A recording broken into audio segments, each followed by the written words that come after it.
Hey guys, so I'm so excited to bring you this tag. I watched Pretty Pistol 86 tag on this. This is the Project Pan Questionnaire tag. I'll link her channel down below. She's absolutely amazing, so stunning, and she is all about project pans just like I am. I think they're so much fun. I love to do them. I love to watch them, and there's a really cool tag going around, so if you're doing a project pan, I definitely tag you right off the bat to do this tag just because it's a really cool fun one. The first one is, why did you start project panning?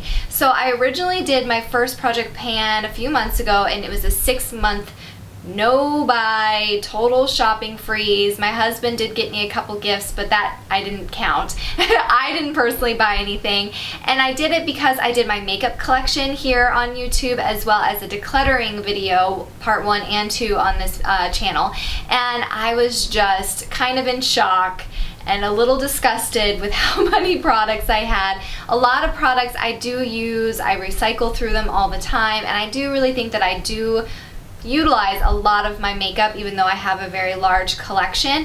But I was just really like, really, Bethany, you don't need everything from the drugstore, you don't need everything that's from MAC and a new collection.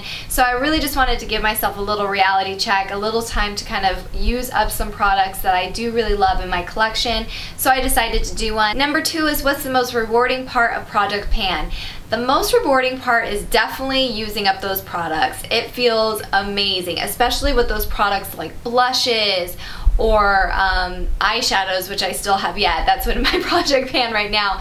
But those really difficult products, that's really difficult. Some lipsticks are really hard, like if you have a really intense like purple lipstick that you probably don't use every day. Just using up a product, seeing that it's completed, knowing that you totally got your full money's worth, you used that to its full potential, and you enjoyed it. It's just so rewarding. Number 3 is, what's the most challenging part of Project Pan? And that has got to be all the fantastic collections that seem to come out very, very often, both at the drugstore and high-end. MAC is the one that kind of sparks the most for me, just because they have so many new collections coming out all the time. There's a few of them every single month, and a lot of them have really cute packaging, which totally sucks me in. So it's really hard for me to say no to those things. I have gotten so good at it though. Like the Simpsons collection just came out and it was so cute, but I only got one blush, and it was just kind of a nice little treat because I knew that I would be upset if I didn't get at least one thing.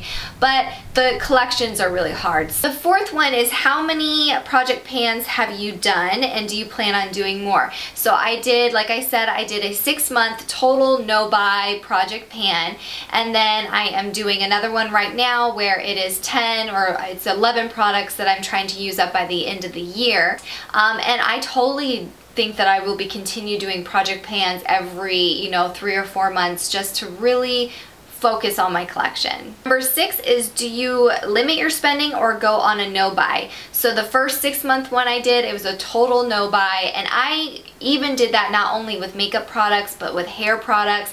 I totally get suckered into like all the cool new hairsprays and dry shampoos and mousses, so I didn't do any of that. I also really tried not to do anything when it came to like lotions and body washes, just because there's so many cool sales that are going on, and I tend to take advantage of those, and then I have a huge stockpile, and it's just not really necessary. So that was like a total no buy. I even was really trying to not buy any clothes or accessories or anything. So that was pretty extreme, that 6-month one.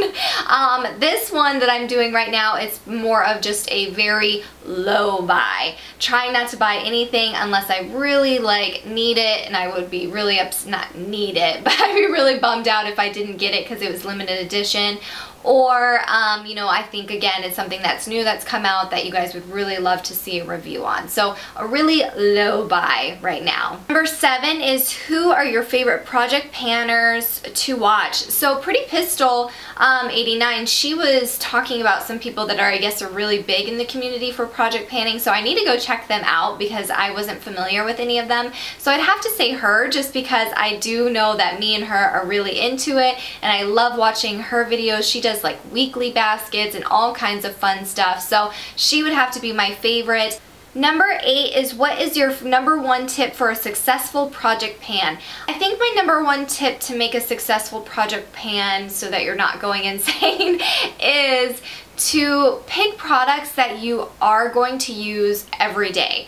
It's really difficult, like for someone who has like a really out of control vibrant lipstick that they know they're not going to wear every day, they don't feel comfortable wearing every day, and yet they still put it in their project pan. It's just not, it's going to make it harder for you. So I always like to choose products that I would enjoy using fairly often, that I know that I would get good use from and that I could use up, and just something that's going to make it a little bit easier for me to make it happen. So I think all around, just being a little realistic about the products that you choose. Maybe if you don't want to do a full like 10 or, you know, monthly, like a 6-month project pan, you know, start with something small. Do like a 3 to 5 project pan, and so when you've used up those products, you kind of get the feel for it, and it makes it a little bit easier, and you can kind of not have it be so hard. Number 9 is, what is your goal for your makeup collection through project panning? So my main goal with project panning is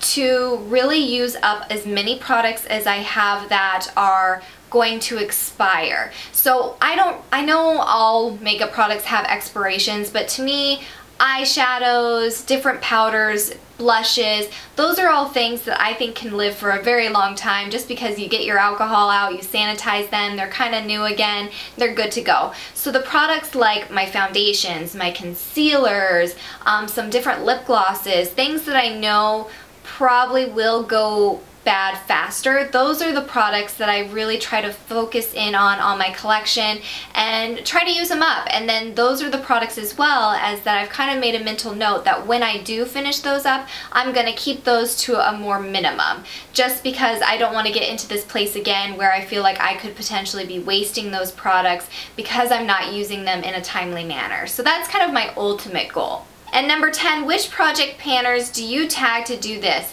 I tag all of you guys. So I totally tag anyone to do it, to start their project pan and then do this questionnaire tag, just so that we can know a little bit more about why you decided to do project pan. And I just think it'd be really fun. So I really hope you guys enjoyed this video. I think it's a really fun tag. I really enjoyed answering the questions. Let me know if you have any questions in the comments down below. If you're doing a project pan and you want to do this questionnaire, go ahead and do it. Subscribe, push the like button, and yeah, I think that's it. I'll see you guys in one of my next videos. Bye!